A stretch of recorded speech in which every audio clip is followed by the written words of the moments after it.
અમારું સાંભળતા નથી. તમે સમજાવો તો બહુને લેવા ગોમવાળા ગયા તક તમે જાઓ તો તમારા હાથી તમને સમજાવશે, તમે સમજી દો.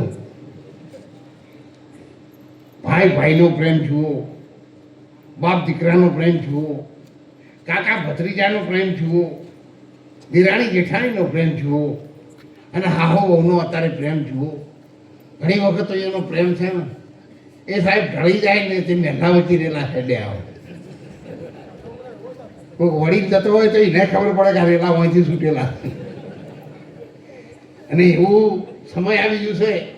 પણ એમાંથી બચવા માટે, આ ભારતની સંસ્કૃતિને જાળવવા માટે સાહેબ એક ભારતના સંતો, મહંતો અને ઋષિમુનિઓ સુધી આજ સુધી કોઈને પ્રયત્ન કર્યો નથી.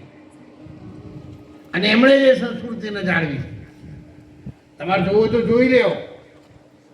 તમે એક છોડ ભાગી નાખો તમારા ખેતરમાં જઈ તો પોગરે ને નાય પોગરે. અને જો બળદના ખરીથી કપાણો હોય ને તો એક છોડ કપાઈને 4 જગ્યાએ ફોટિયા ફૂટું. આ બધો ફેર નહીં દેખાતો આપણો પગલો ચેવો છે.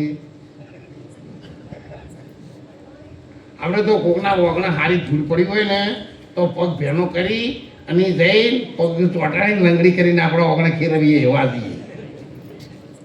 અત્યારે કોણ શનિ લોકોને ખબર નથી પડતી બધાને મોબાઈલથી ખબર પડવા માંડી.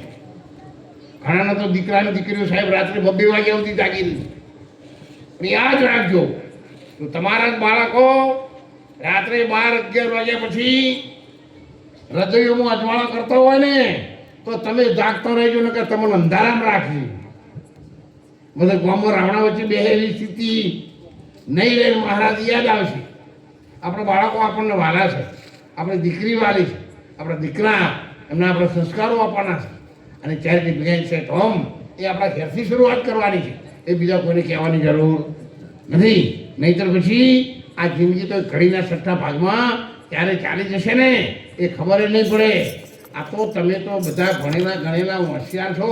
તમારે પણ સિદ્ધપુરના મેળામાં જવું હોય, કોઈ લગ્ન પાર્ટી એટેન્ડ કરવી હોય, કોઈ બીજા કાર્યક્રમમાં સામાજિક જવું હોય તો તમારી ઉંમર ગમે એટલા વર્ષની થઈ હોય, તમે ભાઈ હોય, બહેન હોય કે દીકરી હોય, પણ નહીં ધોઈને અપ ટુ ડેટ કપડાં પહેરી માથાના વાળ બરાબર ઉડાઈને સાચું બોલજો. દર્પણમાં થઈને જોવું એટલે તમને ચમ થાય છે.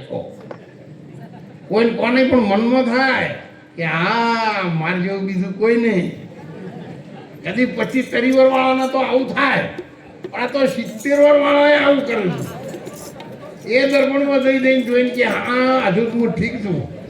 મૂર્ખા માટલું ફૂટી ગયું ને વધેલી ઠીક છે. અને હવે છેલ્લા મોચમ શા સારું બગાડે છે. ત્યારે અમારા સંતોએ ભજન વાણીઓમાં કીધું છે